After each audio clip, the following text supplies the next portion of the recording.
Hello everyone, welcome back to YouTube channel. दोस्तों, आज इस वीडियो में जानेंगे कि धनतेरस की सरल पूजा विधि क्या होती है। पूजा बिल्कुल सरल तरीके से कैसे करनी चाहिए। तो दोस्तों, धनतेरस के दिन धनवंतरी भगवान की पूजा करी जाती है और साथ ही साथ गणेश जी, लक्ष्मी जी, सरस्वती जी और कुबेर देवता की भी पूजा करी जाती है। 9 ग्रह, 10 दिशा सभी की पूजा करी जाती है। तो धनतेरस के दिन सबसे पहले तो जैसे आप डेली पूजा करते हैं वैसे ही पूजा कर लीजिए। उसके बाद जब रात्रि हो जाए उस समय पर धनवंतरी भगवान की पूजा करनी चाहिए, यानी कि धनतेरस की पूजा करनी चाहिए। तो पूजा करने के लिए लाल या फिर पीला कपड़ा बिछा करके और चावल की ढेरी रखनी चाहिए। चावल की ढेरी से आप अष्टदल कमल भी बना सकते हैं। उसके ऊपर कलश रखने चाहिए। तो कलश के ऊपर प्लेट में चावल रख करके दिया रख सकते हैं। उसके बाद दोस्तों, थोड़े से चावल का आसन देते हुए गणेश जी, लक्ष्मी जी की जो फोटो चित्र होती है उससे रखनी चाहिए। अगर मूर्ति है तो मूर्ति रख सकते हैं, लेकिन फोटो चित्र मूर्ति नई नहीं चाहिए। हम धनतेरस के दिन पुराने ही फोटो चित्र पे पूजा करते हैं।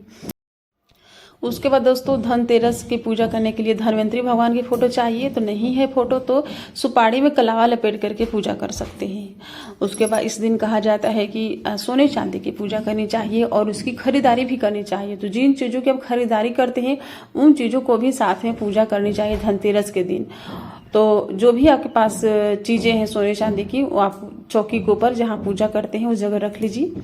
उसके बाद आयुर्वेद यानी कि दवा की पूजा करनी चाहिए। जो भी आपके घर में मेडिसिन है, नई हो या पुरानी हो, उनकी पूजा करनी चाहिए। किचन के जो भी सामान होते हैं, आयुर्वेदिक चीज़ होती हैं, उनकी भी पूजा उस दिन आप चौकी के ऊपर रख करके कर सकते हैं। तो हम धनतेरस के दिन मेडिसिन की पूजा करते हैं, क्योंकि आयुर्वेद के देवता है धनवंतरी भगवान। तो घर में कोई भी मतलब कि कोई बीमार नहीं पड़ता, कोई बीमारी नहीं आती। उसके बाद जल के छींटे सभी को लगाएंगे। कलश में, दवाई में, मेडिसिन में, सभी को जल के छींटे लगा करके वस्त्र रूपी कलावा दे देंगे सभी को।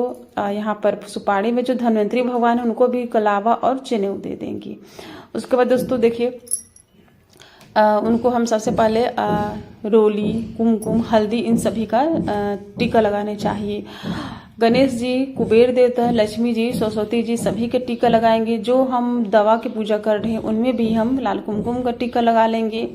जो सोने के आभूषण है, चांदी के है, या फिर जो बर्तन जो खरीद के लाते हैं उनके ऊपर भी टीका लगा करके पुष्प चढ़ा कर पूजा करनी चाहिए। उसके बाद लास्ट में भोग लगानी चाहिए। तो भोग में जो भी आपके पास हो, जैसे कि धनतेरस, दीपावली में खील बतासे की भोग लगाई जाती है, तो खील बतासे का भोग लगा सकते हैं। जल चढ़ाने चाहिए भोग लगाने के बाद, और लास्ट में आरती करनी चाहिए। आपके घर में जो भी पकवान बनते हैं उन पकवान का भी भोग लगा सकते हैं धनतेरस के दिन।